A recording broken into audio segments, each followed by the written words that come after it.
নমস্কার বন্ধুরা, the foodie ইঞ্জিনিয়ারের নতুন একটি ভিডিওতে আপনাদের সকলকে স্বাগত জানাই। আজকে এই ভিডিওতে নিয়ে চলে এসেছি বাঙালির সবথেকে প্রিয় মাটন কারি রেসিপি। আমি এখানে 500 গ্রাম মাটন নিয়েছি।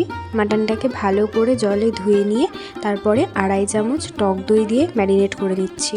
টক দইয়ের সাথে ম্যারিনেশনের জন্য দিয়েছি আমি আগে থেকে মিক্স করে রাখা 1.5 চামচ আদা বাটা, 1 চামচ ধনে গুঁড়ো, 1 চামচ জিরে গুঁড়ো এবং 1 চামচ লাল লঙ্কার গুঁড়ো, আর অল্প কিছুটা কুচনো পেঁয়াজ আর অল্প সর্ষের তেল। এরপর আমি ম্যারিনেট করা মাটনটা 30 মিনিটের জন্য রেস্টে রেখে দিয়েছি।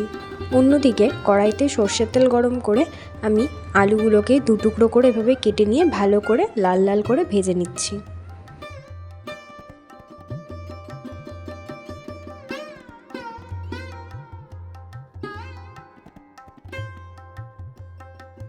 তিরিশ মিনিট পর আমি এবার কড়াইতে আবার সর্ষের তেল গরম করে তার মধ্যে দিয়েছি গোটা গরম মশলা, 2টো শুকনো লঙ্কা, 2টো তেজপাতা আর দিয়েছি সামান্য সাদা জিরে।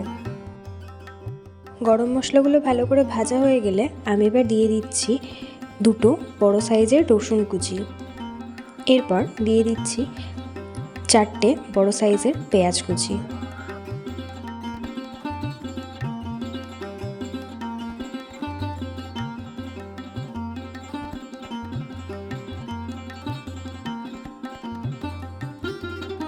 পেঁয়াজ এবং রসুনগুলো হালকা লাল লাল করে ভাজা হয়ে গেলে এবার এর মধ্যে দিয়ে দেব একটা বড় সাইজের টমেটো কুচি।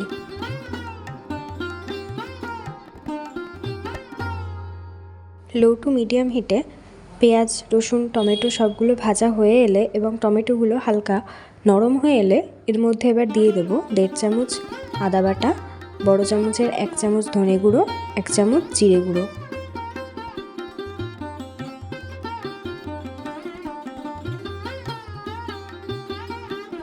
আবারও মিডিয়াম টু লো হিটে বেশ খানিকক্ষণ ধরে মশলাটা কষানোর পরে এর মধ্যে দিয়ে দেব বড় চামচের 1 চামচ লবণ, অল্প চিনি এবং 1 চামচ হলুদ গুঁড়ো।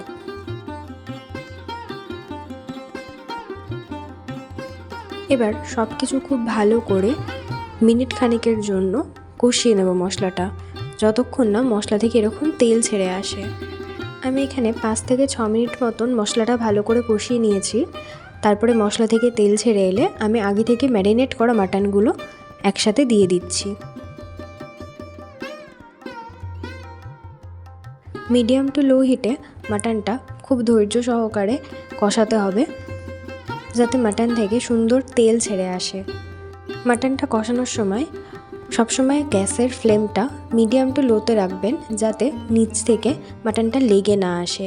মাটনটা যেহেতু দই দিয়ে ম্যারিনেট করা ছিল সেই কারণে মাটন কষানোর সময় বেশ কিছুটা পরিমাণে জল বেরোবে। সেই জলটা যতক্ষণ না কষানোর সাথে সাথে শুকিয়ে আসছে ততক্ষণ পর্যন্ত মাটনটা কষাবেন। এরপর মাটনটা সুন্দর কষানো হয়ে গেলে আমি এর মধ্যে গ্রেভির জন্য 4 কাপ মতন উষ্ণ গরম জল করেছিলাম সেটা দিয়ে দেব। মাটনের গ্রেভিটা ফুটে এলে ওর মধ্যে আমি দিয়ে দেবো আগে থেকে ভেজে রাখা আলু। তারপরে ঢাকা দিয়ে বেশ খানিকক্ষণের জন্য রেখে দেবো মাটনটা সেদ্ধ হওয়ার জন্য। 20 থেকে 25 মিনিট সময় লেগেছে আমার মাটনটা সেদ্ধ হতে। তবে মাঝে মাঝে আমি ঢাকাটা খুলে নেড়ে দিয়েছিলাম যাতে মাটনের নিচটা না লেগে যায়। সব শেষে অল্প ওপর থেকে গরম মশলা এবং ঘি ছড়িয়ে দিলেই তৈরি আজকে বাঙালির সবথেকে প্রিয় মাটন রেসিপি।